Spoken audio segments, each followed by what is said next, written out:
பறக்கும் கனவு.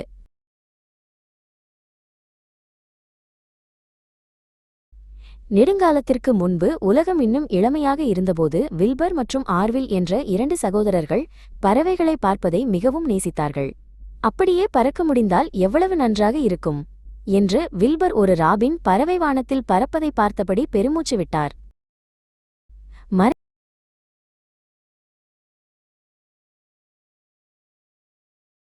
மரங்களுக்கு மேலே உயர்ந்து எல்லாவற்றையும் மேலிருந்து பார்ப்பதை கற்பனை செய்து பாருங்கள் என்று ஆர்வில் சிரித்தார்.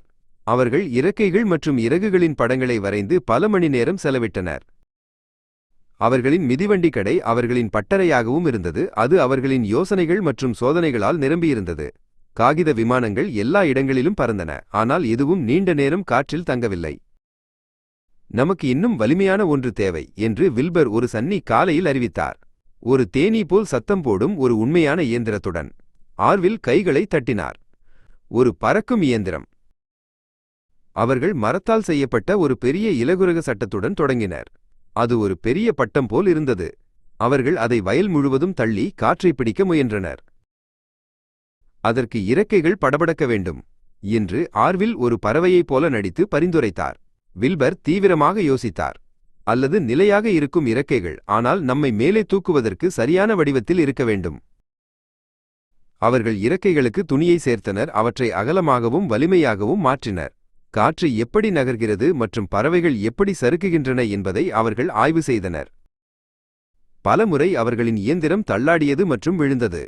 பலமுறை அவர்களின் முழங்கால்கள் சிராய்த்தன மற்றும் அவர்கள் சற்று வருத்தமாக உணர்ந்தனர். ஆனால் அவர்கள் ஒருபோதும் கைவிடவில்லை. இன்னும் ஒரு முயற்சி என்று வில்பர் சொல்வார்.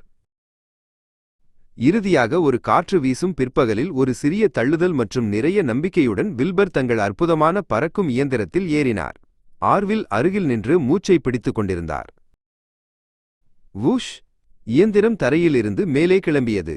அது ஒரு குறுகிய புகழ்பெற்ற தருணத்திற்காக வயலுக்கு மேலே உயரமாக பறந்தது. வில்பர் உற்சாகமாக கத்தினார். ஆர்வில் மேலும் கீழும் குதித்தார். அவர்கள் அதை சாதித்தார்கள்.